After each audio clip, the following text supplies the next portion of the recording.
So guys, in this video we will be discussing diagrammatic view of the femur. ये हमारे पास anterior view हो गया, ये हमारे पास पोस्टीरियर व्यू हो गया। ठीक है, अब मैंने आपको बताया था कि फीमर को हम 3 पार्ट्स में डिवाइड करते हैं, अपर एक्सट्रीमिटी, मिडल एक्सट्रीमिटी और शाफ्ट और the lower extremity. Upper extremity में ये सेक्शन आएगा जिसमें हमारे पास जो होगा हेड होगा, नेक होगा और 2 ट्रोकेंटर्स होते हैं, greater trochanter and lesser trochanter. ठीक है, ये आप एंटीरियर व्यू में भी देख सकते हैं, पोस्टीरियर व्यू में भी वही होगा, हेड, ये नेक और फिर ये 2 ट्रोकेंटर्स हो गए। मिडल एक्सट्रीमिटी में हमारे पास क्या होता है, ये शाफ्ट होता है। एंटीरियर और पोस्टीरियर व्यू आप दोनों में देख लें। फिर हमारे पास होती है लोअर एक्सट्रीमिटी जिसमें कंडाइल्स होते हैं, ये रही हमारे पास लोअर एक्सट्रीमिटी। दोनों को आप विजुलाइज करें, दोनों को देखें। मैं अब पर्टिकुलरली हर एक्सट्रीमिटी को अलग अलग से आपको एक्सप्लेन करता जाऊंगा। अपर एक्सट्रीमिटी के लिए मैंने आपको कहा था हेड होता है, नेक होता है, ग्रेटर ट्रोकेंटर, लेसर ट्रोकेंटर। पहले आप हेड को देखें एंटीरियर व्यू में। हेड जो मैंने आपको कहा था वो कहा था कि 2/3 ऑफ स्फीयर होता है, कम्प्लीटली स्फीयर नहीं होता है। यहाँ पर आप देखें ये एक कम्प्लीट राउंड स्ट्रक्चर नहीं है, ये एक आपको सिंपली एक 2/3 ऑफ स्फीयर है, कंप्लीट स्फीयर नहीं है। तो ये हो गया हेड। और कहाँ पर है, अपवर्ड है, फॉरवर्ड है और मीडियली प्लेस्ड है। ये देख सकते हैं आप, अपवर्ड, फॉरवर्ड और मीडियली प्लेस्ड है। अब हेड में मैंने आपको कहा था कि एक पिट होता है, ग्रूव होता है, जिसको मैंने नाम रखा हुआ है फोविया कैपिटिस। ये रहा, ये पिट आप यहाँ पर देख सकते हैं जिसको हम कहते हैं फोविया कैपिटिस। और यहाँ पर क्या अटैच होता है, यहाँ पर अटैच होता है लिगामेंट ऑफ द हेड। तो लिगामेंट ऑफ द हेड यहाँ अटैच होता है और ऑब्ट्यूरेटर आर्टरी की सप्लाई भी यहीं से होती है। This all is about the head. और मैंने आपको कहा था कि हेड कवर्ड होता है विद द हालाइन कार्टिलेज। ये देखें बोनी स्ट्रक्चर है लेकिन उसके ऊपर एक कवरिंग आपको कार्टिलेजिनस कवरिंग नज़र आ रही होगी, वो यहाँ पर अवेलेबल है हेड ऑफ द फीमर में। नेक्स्ट हम मूव करते हैं नेक की तरफ। नेक जो है हमारे पास, मैंने आपको कहा था कि कनेक्ट करती है हेड को विद दी शाफ्ट। तो एक कनेक्टिंग मार्जिन होती है नेक हमारे पास, ये एंटीरियर व्यू में, यहाँ पर ये पोस्टीरियर व्यू में भी आप नेक को देख सकते हैं।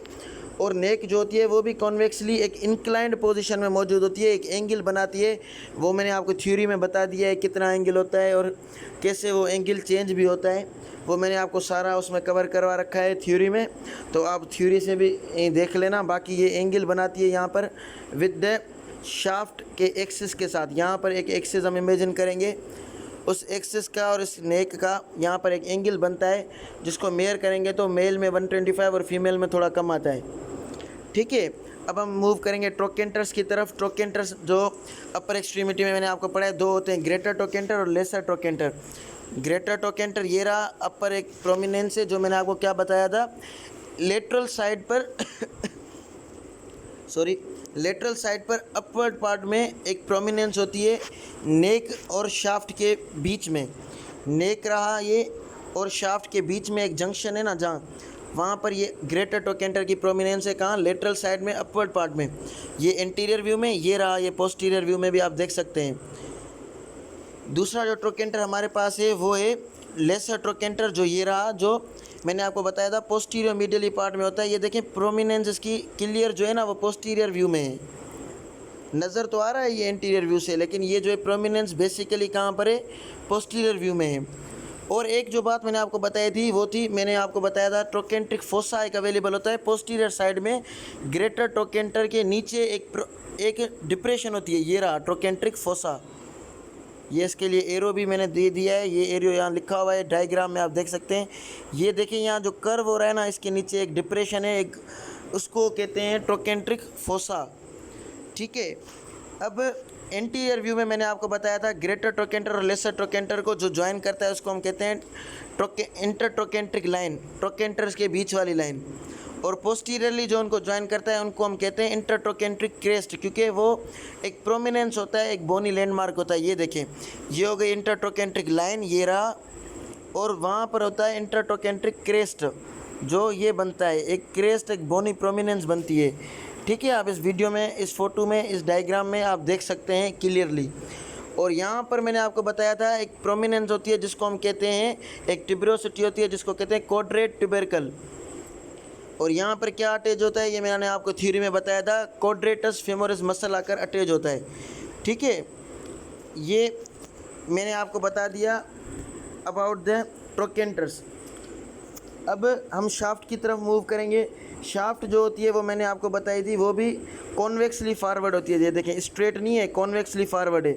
और एंगल कितना बना रही है, ये 7 डिग्री का बनाती है मीडियल एक्सिस के साथ। और इंटीरियरली देखेंगे ना तो इस शाफ्ट को, तो ये बिल्कुल स्मूथ है। ये देखें, कोई इसमें कोई टिब्रोसिटी वगैरह कुछ नहीं है, कोई रिज वगैरह नहीं बनेगी। लेकिन पोस्टीरियरली जैसे ही हम देखेंगे तो शाफ्ट में एक रिज बनती है जिसको हम कहते हैं लीनिया एस्पेरा।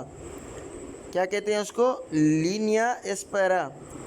ये रहा लीनिया एस्पेरा। अबव भी डाइवर्ज होती है, बिलो भी, मतलब ऐसे एक मतलब वो स्ट्रक्चर बना के मिल के फिर नीचे भी ऐसे डाइवर्ज हो जाती है। ये आप पोस्टीरियर व्यू में देख सकते हैं, इंटीरियर में नज़र नहीं आएगा।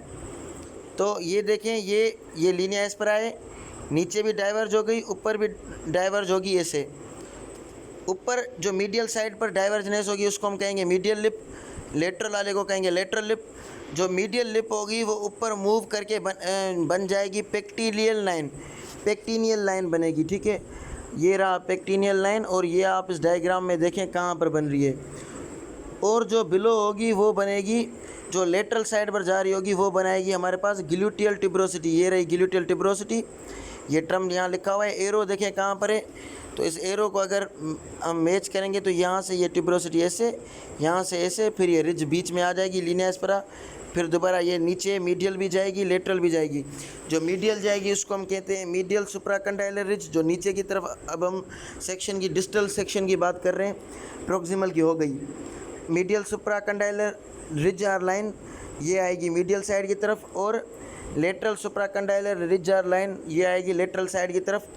इन दोनों के बीच में एक पोप्लिटियस सरफेस बनता है, जो मैंने आपको बताया था, एक ट्रायंगुलर सरफेस होता है। ये देख सकते हैं आप, एक ट्रायंगल की तरह ये बना रहा है। जो ट्रायंगल बन रहा है ना, इसको हम कहते हैं पोप्लिटियल सरफेस।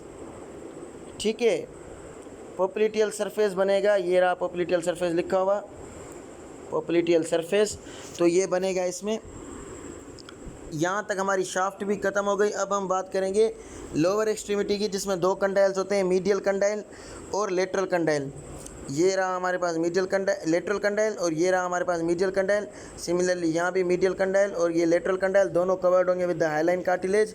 इन दोनों के ऊपर एक बोनी प्रोमिनेंस होगी, जिनको मीडियल वाले के जो ऊपर होगी उनको मीडियल एपिकंडाइल कहेंगे, और जो लेटरल वाले के ऊपर होगी उसको हम कहेंगे लेटरल एपिकंडाइल। मीडियल एपिकंडाइल के ऊपर एक ट्यूबरोसिटी होती है जिसको हम कहते हैं एडक्टर ट्यूबरकल। वो ये रही एडक्टर ट्यूबरकल यहाँ पर होती है, उसको हम कहते हैं, ये होगी मीडियल साइड की तरफ एक ट्यूबरोसिटी। ठीक है, तो यहाँ तक हमारी डायग्रामेटिक व्यू भी कंप्लीट हो गया। Thank you very much.